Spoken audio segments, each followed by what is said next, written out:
soit béni. Ok.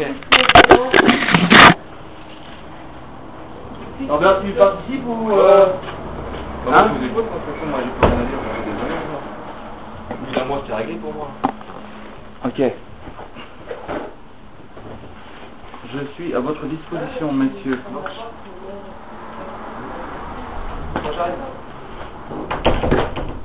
Bien bon, ben, je me présente, on se connaît, enfin, on s'est vu. Ouais. On s'est vu déjà puisque vous étiez venu une fois dans mon cabinet, d'ailleurs je crois avec votre frère, il me semble bien. Hein. Hein. Donc je viens pourquoi? Je viens parce qu'il y a un certain nombre de problèmes, semble-t-il, qui existent depuis un certain temps,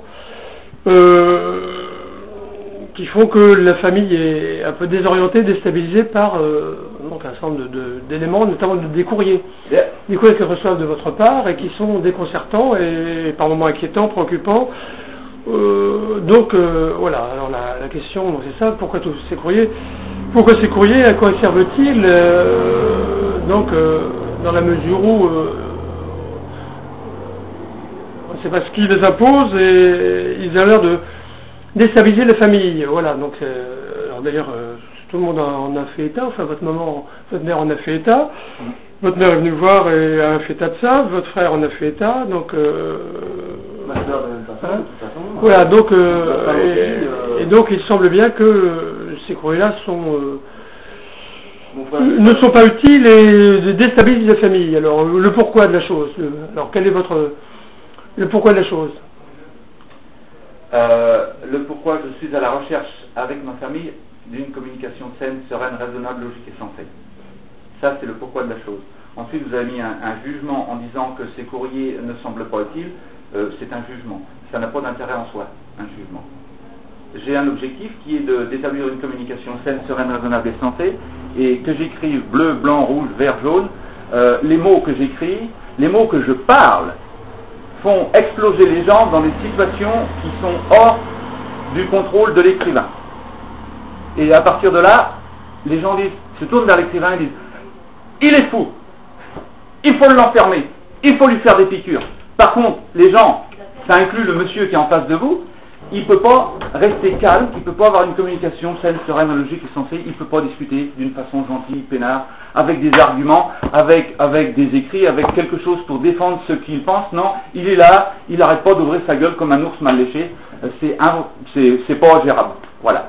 Donc là, j'arrive pas à avoir cette communication. Sa femme s'enferme à double tour dans sa maison, ça fait déjà 3 ans que ça dure, elle ne parle plus non seulement à moi, mais elle parle plus à Bébert, elle parle plus à Malone, elle parle plus à Yannick, elle parle plus à maman, elle parle plus à personne. Le monde entier, c'est l'ennemi. Ouais, qu'est-ce que vous voulez que je fasse? Alors j'écris, qu'est-ce que ça change rien ce que j'écris, c'est pas important. Vous avez vu des écrits déjà ou pas? J'en ai vu quelques-uns, mais attendez, on va en lire ensemble. Si, il faut en lire ensemble à partir de là. Bah oui. Bah oui, les écrits n'ont aucun intérêt. Maintenant, ça gêne M. Gallon parce que M. Gallon vient à la maison. Non. Il y a des écrits. Bah vas-y. Mais on va les lire, on va lire. Lis-là tes écrits. Attends, dis-nous que tes écrits n'ont aucun intérêt. À ce moment-là, à partir du moment où un écrit n'a pas d'intérêt, je vois pas l'intérêt de l'envoyer. C'est la base même de l'écrit. Celui bien, il a demandé à ce qu'on le lise. Oui. On va le lire, on va ça va. Mais on va prendre du temps. Oui, mais ça va là. Ça pose un problème pour les écrits ou pas? Vas-y.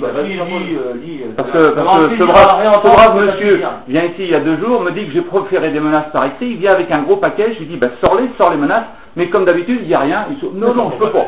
On va 2-3 écrits. Bah oui, on va prendre. Parce que moi je suis un intermédiaire, j'ai apporté un jugement et à prendre une décision. Oui, mais j'entends. Non, je suis un intermédiaire. Oui. J'agis donc au nom de la famille,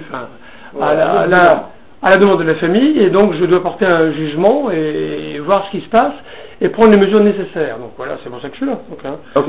Vous piquez une carte. C'est n'importe quoi. Allez, on va prendre une des plus récentes. Oh, elles sont toutes récentes, elles sont toutes raisonnables. On va celle-là. Salut Sereine. C'est Yannick, Malone, Michel Gagné. Ah bah celle-là, elles sont saines et sereines. C'est pas pour rien. C'est tout pareil, c'est le résultat. Vous voyez, vous faire cher, donc, parce que Michel Gagné, c'est peut-être pas le. Non, mais ça fait rien. À monsieur et madame Paillard, ok, monsieur et madame Paillard,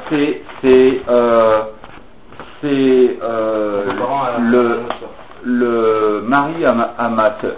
Ok. Oui. Et le mari à ma sœur elle se plaint depuis 15 ans que son mari il est pas bien, il picole, elle veut s'en aller, elle reste, bon. Ouais. Alors on commence à mettre ça sur papier. Voilà. J'écris aux parents de monsieur et madame Paillard parce que la sœur cache le courrier à son mari, donc lui il peut même pas lire ce que j'ai écrit parce qu'elle le protège dans sa connerie, donc j'écris aux parents, et puis c'est pas suffisant les parents, j'écris aux voisins des parents pour être sûr que le message passe.